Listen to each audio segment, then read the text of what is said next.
ದೇಶದಲ್ಲಿ ಸಾಲು ಸಾಲು ಪರೀಕ್ಷಾ ಅಕ್ರಮಗಳು ಮತ್ತು ಪ್ರಶ್ನೆ ಪತ್ರಿಕೆ ಸೋರಿಕೆ ಪ್ರಕರಣಗಳು ವಿದ್ಯಾರ್ಥಿಗಳ ಭವಿಷ್ಯಕ್ಕೆ ದೊಡ್ಡ ಸವಾಲಾಗಿ ಪರಿಣಮಿಸಿವೆ.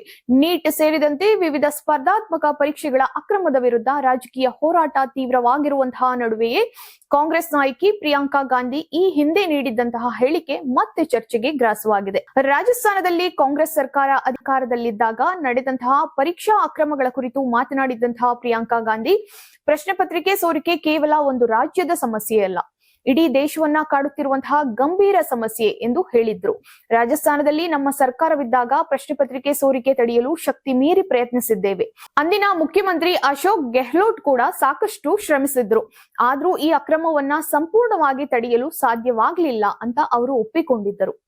ಪ್ರಶ್ನೆ ಪತ್ರಿಕೆ ಸೋರಿಕೆ ಎನ್ನುವುದು ಒಬ್ಬ ವ್ಯಕ್ತಿಯ ತಪ್ಪಲ್ಲ. ಪರೀಕ್ಷಾ ವ್ಯವಸ್ಥೆಯಲ್ಲಿನ ಲೋಪದೋಷಗಳನ್ನ ಬಳಸಿಕೊಂಡು ಕೆಲ ಅಧಿಕಾರಿಗಳು, ಮಧ್ಯವರ್ತಿಗಳು ಹಾಗೂ ಇತರರು ಸೇರಿ ವ್ಯವಸ್ಥಿತವಾಗಿ ಅಕ್ರಮ ನಡೆಸುವಂತಹ ಒಂದು ಸಾಂಸ್ಥಿಕ ಸಮಸ್ಯೆಯಾಗಿದೆ ಎಂಬ ಅಭಿಪ್ರಾಯವೂ ಕೂಡ ವ್ಯಕ್ತವಾಗಿದೆ.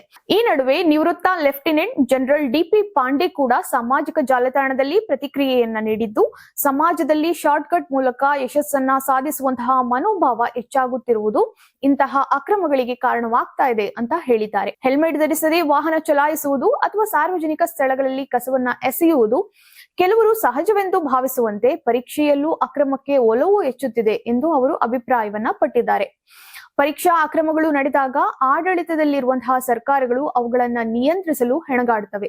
ಅದೇ ಸಮಯದಲ್ಲಿ ವಿರೋಧ ಪಕ್ಷಗಳು ಇದೇ ವಿಷಯವನ್ನ ರಾಜಕೀಯ ಅಸ್ತ್ರವನ್ನಾಗಿ ಬಳಸುತ್ತವೆ ಎಂಬ ಚರ್ಚೆಯೂ ನಡೀತಾ ಇದೆ. ಪ್ರಿಯಾಂಕಾ ಗಾಂಧಿ ಅವರ ಈ ಹೇಳಿಕೆ ಪ್ರಶ್ನೆ ಪತ್ರಿಕೆ ಸೋರಿಕೆ ಎಂಬುದು ಕೇವಲ ರಾಜಕೀಯ ಆರೋಪ ಪ್ರತ್ಯಾರೋಪದ ವಿಷಯವಲ್ಲ. ಶಿಕ್ಷಣ ವ್ಯವಸ್ಥೆಯಲ್ಲಿ ಪಾರದರ್ಶಕತೆ ಮತ್ತು ವಿಶ್ವಾಸಾರ್ಹತೆಯನ್ನ ಬಲಪಡಿಸಲು ಪಕ್ಷಾತೀತವಾಗಿ ಸಮಗ್ರ ಸುಧಾರಣೆ ಅಗತ್ಯವಿದೆ ಎಂಬುದನ್ನ ಮತ್ತೊಮ್ಮೆ ನೆನಪಿಸಿದೆ.